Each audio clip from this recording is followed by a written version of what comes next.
You're hanging out in the House of Sunny podcast, where it's always sunny, mostly because of your host, comedian and YouTuber, Sunny Roman. Want to know what Sunny and her friends are thinking about this week? Well, here she is, Sunny Roman. Welcome to the House of Sunny, where it's always, Ashley, you're going to have to help me with this one, where it's always sunny because she's sunny. I'm the host. Sunny? Right. Something about being sunny and light, and there's all sorts of metaphors and puns and stuff, so whatever, you all know it. So where is Sunny, Ashley? We don't really know where she is. Not here today. She's not here. We sent her out for a loaf of bread, and she never returned. You ever hear like these stories about like dads that go out, like a kid will be like, yeah, my dad went out for a loaf of bread and we never saw him again.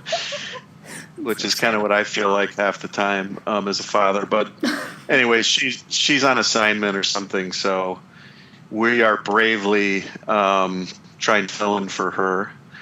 And we are going to talk about, who am I? Should I tell them who I am? Oh, yeah, totally. Who are you?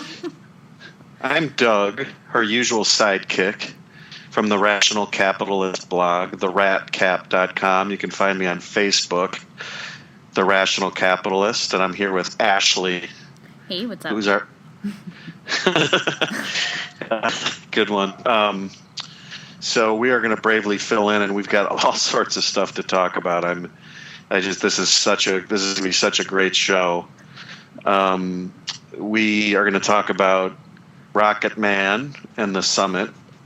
We're going to talk about Chicken and the Twitter guy.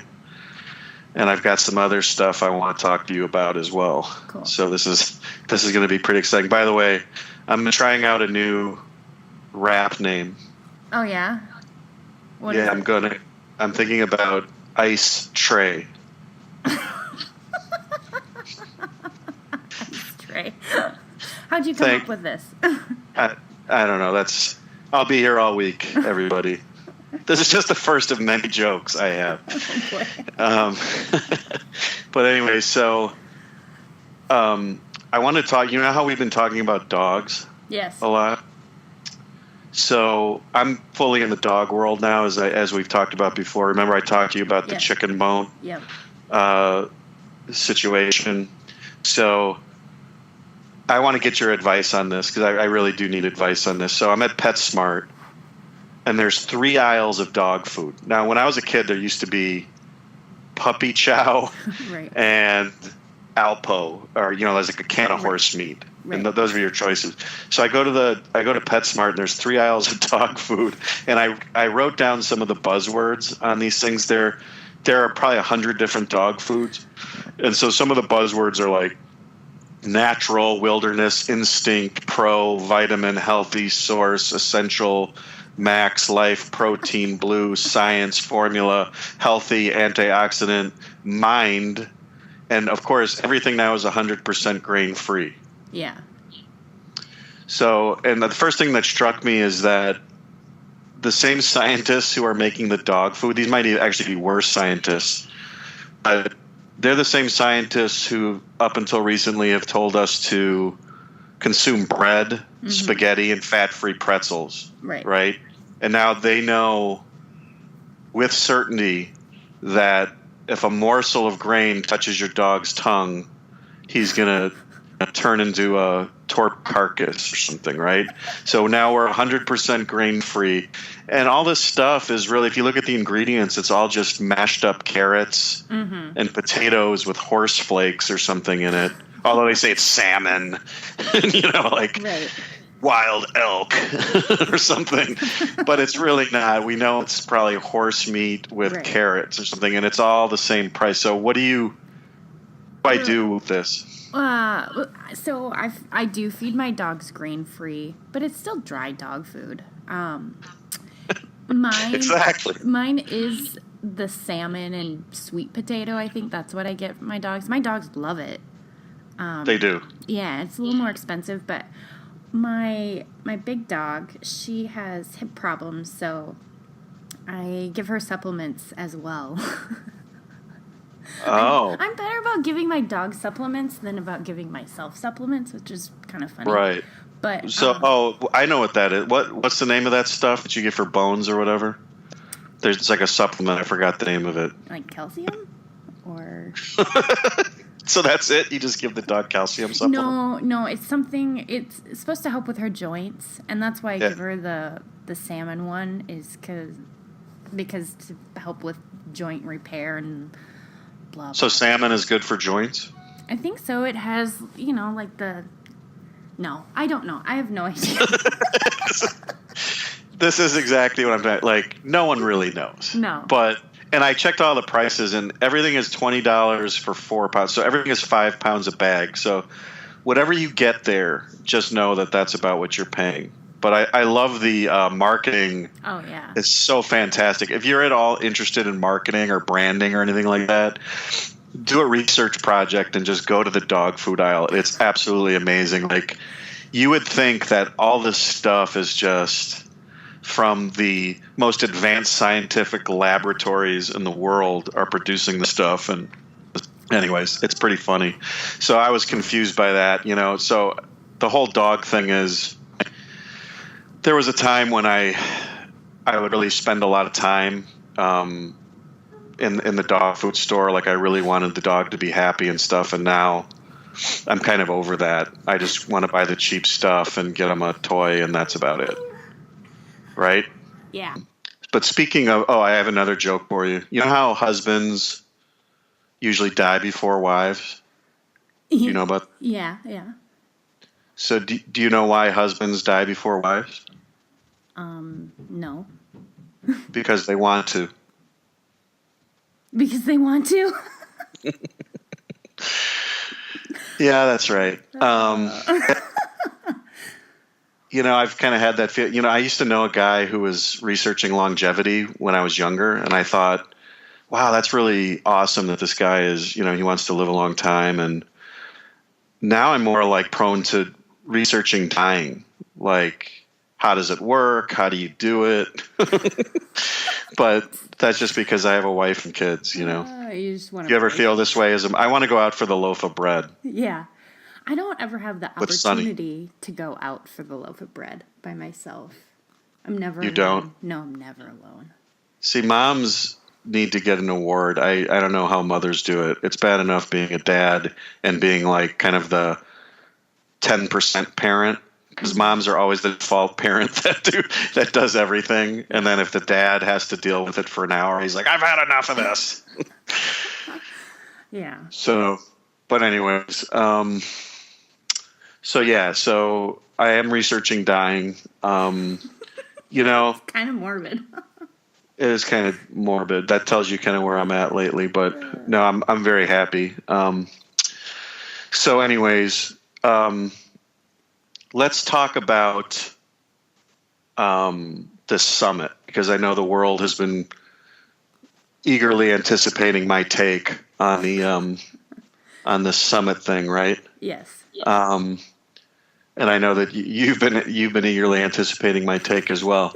So, this thing is going on. A lot of people that argue about meeting with a dictator, right? This guy's runs a police state. The Kim family's been running this thing since 1950s. And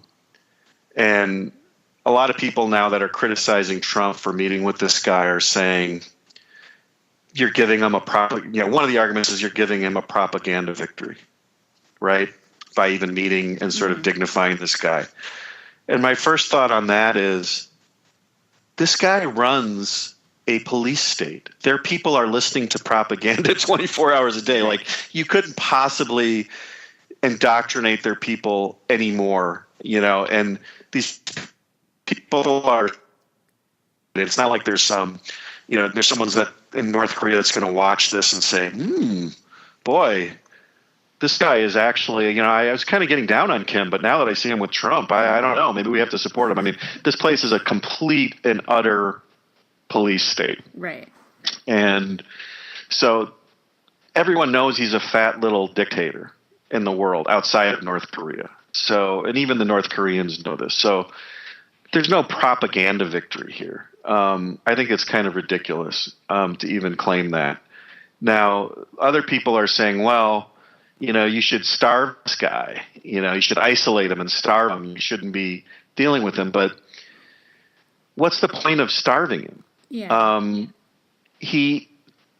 Ultimately, the point of starving a regime is so that they hungrily come to you begging, saying, we'll do anything, stop starving us. Well, that's what's happening. We have starved this guy. I mean, these people are starving. Their country's falling apart. They have no electricity. And so, what does starving do? I mean, the whole point of starving is to get the guy to ultimately sort of give up. Right. And I think that's what he's doing. He's giving up. He's saying, hey, we're kind of sick of starving. So that's the whole point of isolation. So maybe it's worth at least talking to this guy and saying, hey, without giving him anything, just saying, yeah, if you change your ways and you denuclearize and you open yourself up, then, we'll work with you, whatever.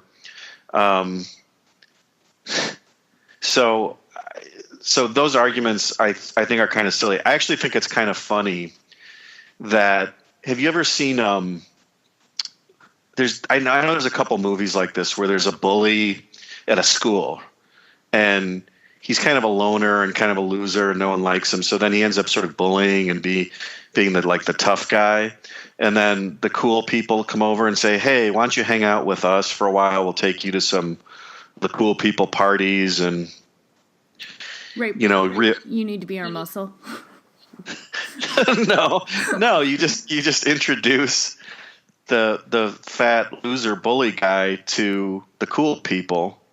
And then he's like, hey, they clean him up. They give him, some better clothes. They kind of do a makeover on him. And then I can't remember. I know there's a couple movies that this was the premise. So, and I guess at the meeting, this is probably the funniest thing. I guess they played a video. I don't know if you read about this. They played a video for Kim where Trump was saying that you've got great beaches. And they had these renderings of what North Korea would look like with condos and marinas with speedboats and stuff. And they're like, hey, man, your country could be like you're right by China and, right. You've got this great land, you've got these great beaches, you could have condos and hotels. And Trump said something like, think of it from a real estate perspective. So, oh my gosh. So, if that's not awesome enough, I mean, instead of just saying to this guy, hey, first of all, I also get a kick out of the fact that people are saying there's a lot at stake here. What's at stake? I mean, if this guy continues to do what he's doing, we're just going to nuke him and annihilate him. So there's really nothing at stake. I mean, we can just kill him. And he knows that. And so, they're saying, hey, you can be this guy who's revered by his people and, pulls the country out of poverty, and you start opening yourself up to the West, and you can have these these awesome condos and hotels. And, they're kind of offering him a vision of what it's like to be in the West. And I don't know, maybe this will work with this guy, because what's the alternative?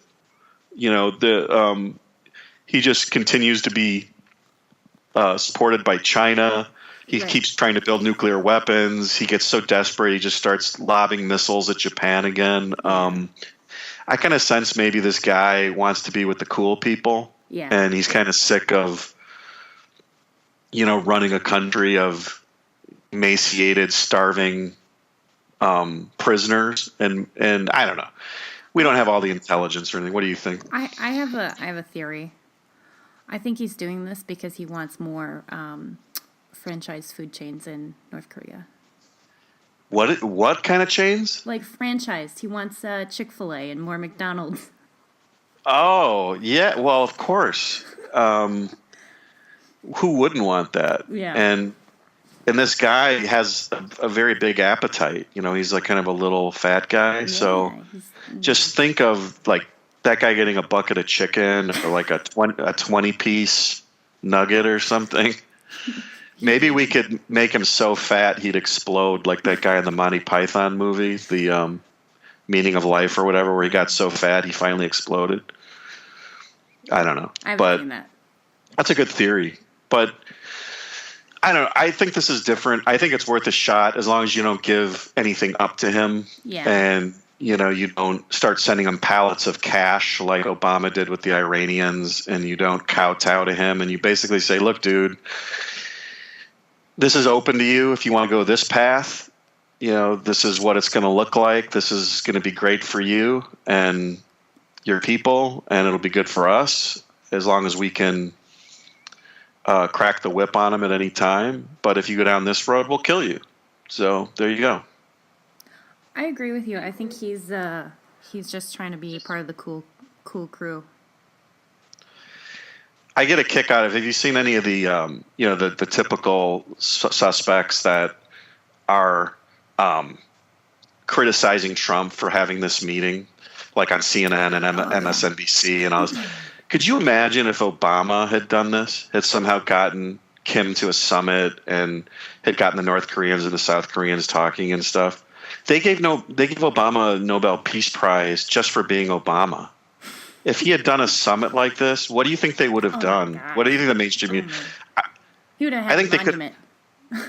Definitely, right? They would have constructed like 1,000-foot high monument of, his penis or something like that in the middle of Washington, D.C. I know. So I actually watched some of it last night. And I told my husband, I was like, why don't we switch it back and forth between Fox and CNN just to see, That's a great idea. Yeah. Just to joke on it. Totally. Yeah. And one guy was like, any president could have gotten a summit. This is not that big of a deal. And I know, it was just kind of funny. Like, how come they didn't get a summit? Like how is that even a rational? Right. And why didn't they? Yeah. I mean, and so, okay, if it's no big deal, they will do anything to criticize Trump. And if this had been Obama doing this, oh my God, they would have been crying on television. Yeah, they would have been fainting over this. And I think the only reason Trump got this is because he basically told them, we're going to nuke you. And I think they believed it this time. I mean, Kim tried to do the usual method, right? He started lobbing missiles at Japan. And what's the usual American response? Oh, well, we'll bribe you. We'll give you money. We'll do whatever you want. Just stop. Don't do this. So Trump starts threatening the Chinese with trade, which is a great lever to use against them in terms of maybe getting them to help with North Korea. And I'm sure at some point the Chinese went to North Korea and said, look, man, this has got to stop. We don't want 3 American Air Force fleets off our coast, ready to take control of East Asia. So, he's using trade and military force as pressure to get this guy to do something. It's really the first time I think they've really taken it seriously that, hey, this president is actually crazy enough to actually nuke us. Yeah. So I don't know. I don't know. It's interesting though. I know there's different schools of thought. I certainly could be wrong. Maybe this guy will try and play us again, but I don't think it's going to work. I think Trump's too belligerent to get played by this guy. So I actually think it's a good thing. I think it's pretty awesome. And if they get anything from him from a practical standpoint, I think it's better than what we've been doing. That's for sure. Mm-hmm. For sure. So speaking of fast food chains, did you get this story? I posted about it, and I think it's really a great. Oh, but before we the Twitter thing, did you see Dennis Rodman on CNN? Oh my gosh! On the Trump. You know how Yeah, did you see that? Yeah, I did. How awesome was that? That was really amazing. So to me, this I had to say this because this to me symbolizes modern America in some weird way. So Dennis Rodman, we all know who Dennis. I think we all know who Dennis Rodman is. Maybe some people don't. He was a basketball player in the '90s. He played for the Pistons and then the Chicago Bulls during the Bulls championship runs. He was one of the most prolific rebounders in NBA history. And as he got older in his career, he started coloring his hair, which at that time was completely off the charts crazy, right? Nowadays, that wouldn't be that big of a deal. But he would come to games with his hair colored pink and stuff like that. He was one of the first guys that just was massively tatted up. And he started he started appearing in women's dresses, and, on video or at parties and stuff. I mean, just a totally insane man. And I don't know, sometime over the last 10 years, he started going to North Korea and meeting with Kim. So this is America's ambassador, I guess, to North Korea, is Dennis Rodman. And he shows up last night on CNN with that Cuomo character, who's a total jackass. And he's wearing a Make America Great Again hat, the red MAGA cap, with sunglasses. He's got so many piercings on his lip that he can barely talk. And he starts bawling and crying about the fact that he's been threatened with death, over his visits to Korea. And while he was doing that, he managed to plug his marijuana-based cryptocurrency, Potcoin. Did you see that? No, I didn't. Yeah. So that's awesome. Good for him. So I don't think the world can get any better than Dennis Rodman in a MAGA hat talking to Cuomo on CNN, crying and plugging his Potcoin cryptocurrency. To me, that's pretty much modern America in a nutshell. So you don't have to see any more than that to kind of know what's going on in this country. But in case things can't get any weirder, we've got this story that the Twitter CEO, this guy Jack, I forgot his name, Jackass, whatever. The Twitter CEO, he came out and apologized for eating what? What did he apologize for eating? Now, Ashley, what do you think? Chick-fil-A. Oh, really? Yes. Because Chick-fil-A, they're Christian right, and they have on-PC views on homosexuality. So and this guy on Sundays. Go ahead. They what? They're not open on Sundays. That's right. Maybe that's why liberals are really angry. But so this guy gave in and he apologized, and because he ate it, the Twitter brown shirts came after him for daring to eat a Chick-fil-A. And so I wrote, actually this is pretty widely shared for me anyways, post that I want to talk about for a second. And then we're going to talk about fast food restaurants because I want to talk about how awesome Chick-fil-A is. But I want to get this little point in, this little philosophical point. To me, this represents modern liberals completely abandoning any semblance of human cognition. And this kind of goes along with De Niro. Did you hear about De Niro at the Tony Awards just on live TV saying fuck Trump, and everyone gave him a standing ovation and stuff? Did you hear about that? No, I didn't. So there's a big story that Robert De Niro, the grand actor, stage and screen, gets up at the Tonys, and this was on live TV, so I don't know how much they were able to edit it, but he basically just did a fuck you Trump out of the blue, and everyone stood up and applauded, and to me, I heard about that, and then this Twitter story, and these guys don't even pretend anymore to offer reason or arguments about what they do. They've just got kind of I called it a Bible of progressive transgressions, where if you violate the Bible of progressive transgressions, you get punished and you have to apologize and you have to repent. And I essentially liken this to the left to being a modern day religion, and it really has all the trappings of religion too, in terms of an ideological orthodoxy based on these authoritative texts, and you get excommunicated. If you commit heresy, if there's dissent, you get stifled. If you're a conservative, or even if you're a liberal who violates the orthodoxy, you get violently excommunicated or lambasted, through social media. And, it has its own clerics, which are these academics, these PC academics that enforce their orthodoxy.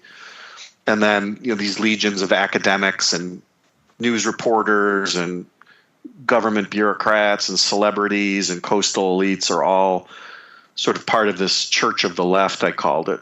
And I think the reason they don't even engage in debate anymore is there was a time when the left really did have a sense of, an ideology where they wanted to argue, like, this is why we think we're right. And we think socialism can outproduce capitalism. And we think, the government needs to be doing this and that and the other thing. And they would actually make an argument at least. And I think as facts have become so clearly against their ideology and their viewpoint, and we've gotten into postmodernism, they've completely abandoned reasoned debate. I think now they don't even see causes, because in their Marxist perspective, they think people are determined by their class, their gender, their ethnicity, or whatever. So everything's just about power, the haves versus the have-nots, oppressors versus the oppressed. And they don't really want to argue, because they already know why things happen. They already believe they know why injustice exists. It's because of racism. It's because of the patriarchy, whatever. So in their view, all you have to do is virtue signal and be willing to do anything, something that passes a law or a regulation or something like that. And they don't want to talk about principles of rights or morality or government or economics or the unintended consequences of their actions. It's sort of like gun control. Well, someone got shot. Well, we got to ban guns. Mm-hmm. But what about the Second Amendment? What about our right to defend ourselves? What about the unintended consequences of disarming people from, law-abiding people from protecting? They don't want to hear that. Mm-mm. Someone was shot with a gun, so we need to ban guns, period. And if you don't signal that you're along with that, you are pilloried by this group. They don't want to argue or have a reasoned debate. They already know. It's the same thing with, whether it's socialized medicine or environmentalism or identity politics. In fact, this method of debate and thinking about unintended consequences, in their own view, is really emanates from white privilege to begin with. So that's a white way of thinking. That's a white male way of thinking. It's a privileged way of thinking. So they don't want to hear any of that. They're oppressed. People are oppressed. They're determined by their ethnicity or their gender or whatever, and they just want to act. Mm-hmm. They want to lash out and have power. And so really what this is becoming is not really a reasoned debate between two differing ideologies where we could point to facts and point to principles. It's really just a religion. We already know why everything's wrong. We don't want to talk about it. And either you virtue signal that you're on board and you try and do something, quote unquote, which means passing any law, no matter what, or we're coming after you. And so this like Twitter thing, and we've seen like 1,000 examples of this over the last year, but that's what I was writing about on my page anyways. And, got a lot of shares and likes and stuff. Sonny actually commented, after this long-winded analysis I just gave, Sonny in classic form writes, "What a pussy Jack is to agree to be told what to eat and when." All the cool kids, she said, they don't see how freaking absurd they are. If that's the price of being in, it's only a matter of time before they're out. All the cool kids are abandoning them. Right. So I had a 5-minute soliloquy on why I think the philosophical roots are, and Sonny's great take was, what a pussy. Yeah. So speaking of fast food, I don't know if you have any comments on that, but I also want to ask you about, I have some fast food questions for you. Oh boy, let's jump in. Well, first of all, I'm also personally offended that they're lashing out at Chick-fil-A, because I regard Chick-fil-A as objectively the best fast food restaurant in American history. I think I agree with you. I really enjoy Chick-fil-A. I mean, not only is the food good, everyone I've ever been to is clean. The people are nice. They're fast. They're efficient. Right. Once there was a line around the block, and they have their employees come out and take your order in line, and you pay in line to make everything faster. You just don't get that anywhere else. Mm-mm. And they have a playground that my kids love, yes, and it's always clean. Yeah. Yeah. That was the playground we took our kids to, was a Chick-fil-A playground. So it's family friendly. And then we would be sitting there eating, and someone would come around and say, "Are you finished?" And they would give you they'd go get you a refill. They would take your garbage. I mean, it was like eating in a restaurant. Right. Like a non-fast food restaurant with service. It was actually amazing. So let's count down the top 5 best fast food restaurants, because we have kids. And so all people out there that are like, "You're disgusting, you eat at fast food restaurants. I only eat carrots and horse flakes," or whatever people eat now because they're paleo or whatever. We have kids. We're in the Midwest, so we have to eat fast food, right? Right, Ashley? I don't eat that much fast food. I mean, you got to get your kids. Don't you have to sometimes they'll get a Happy Meal for your kid? No. Or no? You don't? Okay. I haven't been to McDonald's in probably 4 years. So I'm talking to another. Okay, so I lumped you in with my group of non. I shouldn't have done that. I do have my fast food places that I will go to. All right, so what are your top ones? Okay, so Chick-fil-A. I really like Culver's. Yes. People outside the Midwest probably don't know Culver's though. It's like a better McDonald's, right? They have a big menu. Way better McDonald's. Yeah, way better McDonald's. But it's more of I feel like they cater to more of a 50s type of restaurant. Yeah, totally. It's more like original. It's what you imagine if you ordered a burger in the 50s. It's what you imagine it would be, like a really good fresh thing, not just a microwaved morsel of processed meat, textured, meat flavored matter. Yeah, it feels like it's like actual real food. And they have ice cream, right? Yeah, they do. What is it? It's custard. It's not. Yeah, custard. Yeah. So they're good. Okay, I love that choice. Good one. I like Chipotle. I'll do Chipotle every now and again. Yeah, they're good. I like Jimmy John's. They have Unwitches, which is a sandwich wrapped in lettuce instead of bread. That's really smart. Yeah, that's usually my go-to, and I like that they have just plain sandwiches for my kids because that's usually what they want. So the slim one. Yeah, slim one. That's what they get. So very plain and simple, right? Yep. All right, so these are good calls. I like these. And then Papa Murphy's is probably one of our other go-to. The pre-made pizza thing where you just pick it up and then you take it home and cook it. Yep.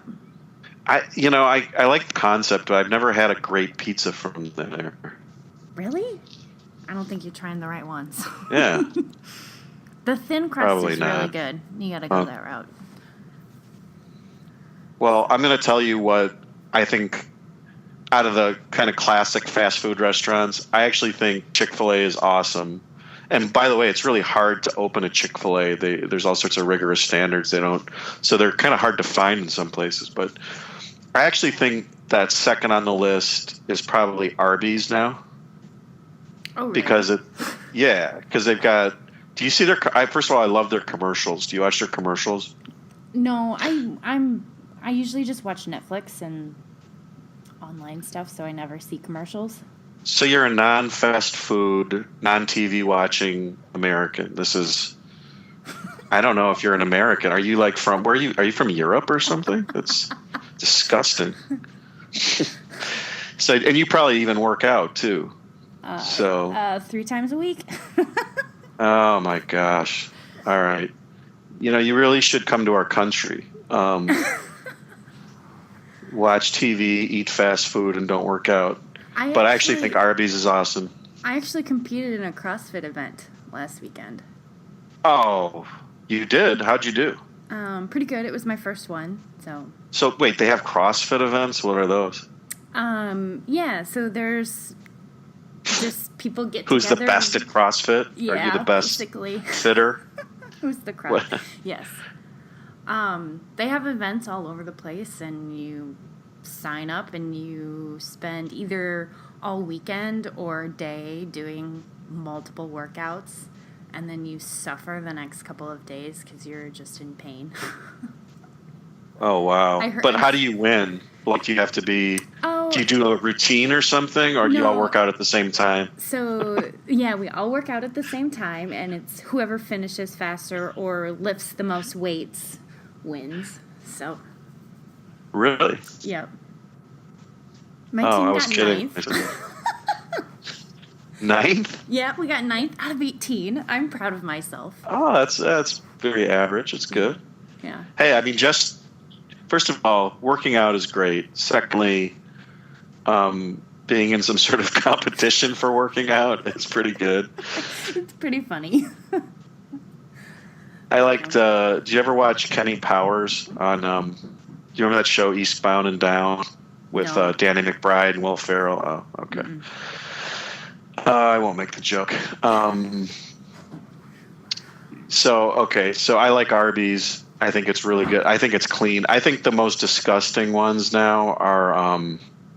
I think Burger King is every Burger King I've ever been to is disgusting. So I haven't been there for years, and the stores seem like really gross and like dirty and stuff. So yeah, yuck. Yeah, and McDonald's, their breakfast is good, but their the rest of their food is very good, but they're efficient. So yeah. So we like Chick-fil-A, and then we like Jimmy John's. Mm-hmm. We'll probably put those two at the top. Yeah. Okay, we'll move on from fast food. What else are you doing in the summer? Going up north and fishing. You are? Yeah. Now, where do you fish? Well, we used to go to the Boundary Waters, but my parents are getting old, so we're just going to rent a cabin on a lake. I don't even know the lake's name. My dad's a big walleye fisherman, so... Do you know how to fish? Because I've been watching these fishing shows, and I'm kind of trying to get into it now. And it seems like really complicated to me now. I used to just, used to put a worm on the hook, and these guys have like 10,000 different lures and all sorts of fancy stuff. Do I need to be fancy? I don't know. I mean, I grew up where my dad was, he has a trolling motor. We have a trolling boat, and we usually just use leeches for our bait. Oh, yeah, they were talking about that. How do you get leeches? Do you buy them? Yeah, my dad actually asked me to buy a pound of leeches at Cabela's on our way up. So I'm going to do that. I don't know. We've always fished with leeches, and I just remember being a kid and baiting my own hook and sticking the hook through the leech's mouth, which is kind of gruesome. Nice. Yeah, but I just remember do they try and stick to you or? Yeah, well, you hold them and they'll try to suck. They'll like attach to your thumb, but you can peel them off and gross. that way. And fish like this. But you bait your own hook? I'll bait my own hook, but I still need help with like getting the fish off the hook if I catch one. So that's probably the hardest thing for non-fishermen is you get the fish on the hook, right? And you're very nervous about touching the fish because as soon as you get close to it, it starts jumping. Right. So you got to be very aggressive. You got to like grab it. And some of them will cut you. Their gills will cut you if you don't do it the right way. Right. Yeah, you have to be careful. You have to grab them from like the top when their fins are down. Yeah, right. And then you got to try and dig the hook out, which can be gross. Right. We usually have like pliers, like a long pliers that we use. So. I talked to a friend actually last night. I said, "Should we be fishermen? Should we get into fishing?" Because he's kind of an outdoorsman, and he's like, I guess we could. And then at the end of this long conversation, we just decided to buy them. That's funny. And cook them. Because I had this big thing about how I'm going to be a fisherman and I'm going to get all the gear. And because we have a place on a lake. And I was like, I kind of want to be like these guys on TV. They love fishing and they're out there with all these different, and they're catching these amazing fish. And then the reality of that is I'm probably not going to do that. Yeah. I'll probably I'll go to hang out on the lake. You don't have to fish. Just getting my boat in the water is actually hard work for me. So I'm embarrassed to say. All right, well, let's wrap it up. That's good stuff. I hope you have a good summer. Yeah. And Sunny is she coming back next week? Next week or the week after, I think she has. She's preparing her speech. She's going to a conference or something, right? Yeah, is it Ocon? Is that in the next? Yeah, something like that. So it's possible that the audience might be stuck with us for another week, and we'll have more insight and jokes for you next week. So we'll wrap it up, and thanks for putting up with us. The great Sunny will be back in the next week or two, and hope everyone has a good week. And Ashley, enjoyed talking with you. I'll see you probably next week or the week after. Yep, sounds good. Thanks for listening to the House of Sunny podcast. Go check out Sunny on YouTube at her channel, House of Sunny. Everything Sunny does is fan-funded, and because she's likely to get kicked off and demonetized on every platform at some point, please support her over at patreon.com/houseofsunny. Become one of Sunny's elite squad and have access to behind-the-scenes footage, t-shirts, special events, and more.